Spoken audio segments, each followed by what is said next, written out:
उपद्रष्टानुमन्ता च भर्ता भोक्ता महेश्वरः परमात्मेति चाप्युक्तो देहेऽस्मिन् पुरुषः परः. ಉಪದ್ರಷ್ಟಾ, ಇಲ್ಲಿ ಪ ಮತ್ತೆ ದ್ರ ಎರಡೂ ಅಕ್ಷರಗಳ ಮೇಲೆ ಆಘಾತ ಬರಬೇಕು.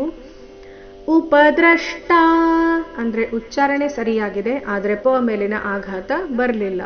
ಸೊ ಪ ಮೇಲಿನ ಆಘಾತ, ಪ ಮೇಲೆ ದದ್ದು ಆಘಾತ ಯಾವ ರೀತಿ ಬರಬೇಕು ಗಮನಿಸಿ. ಉಪದ್ರಷ್ಟಾ ಉಪದ್ರಷ್ಟಾನುಮಂತಾ ಚ ಭರ್ತಾ ಭೋಕ್ತಾ ಮಹೇಶ್ವರಃ. ಭರ್ತಾ ತಾದೀರ್ಘ, ಭೋಕ್ತಾ ಮತ್ತೊಮ್ಮೆ ತಾದೀರ್ಘ, ಮಹೇಶ್ವರಃ.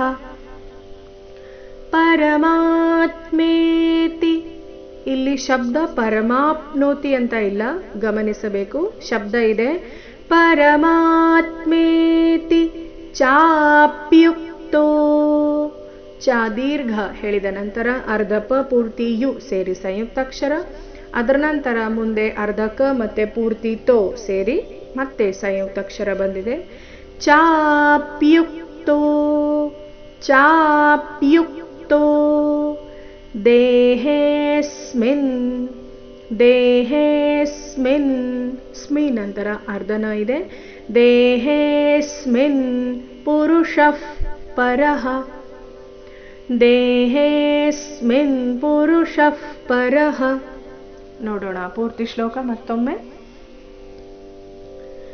ಉಪದ್ರಷ್ಟಾನುಮಂತಾ ಚ ಭರ್ತಾ ಭೋಕ್ತಾ ಮಹೇಶ್ವರಃ ಪರಮಾತ್ಮೇತಿ ಚಾಪ್ಯುಕ್ತೋ ದೇಹೇಸ್ಮಿನ್ ಪುರುಷಃ ಪರಃ.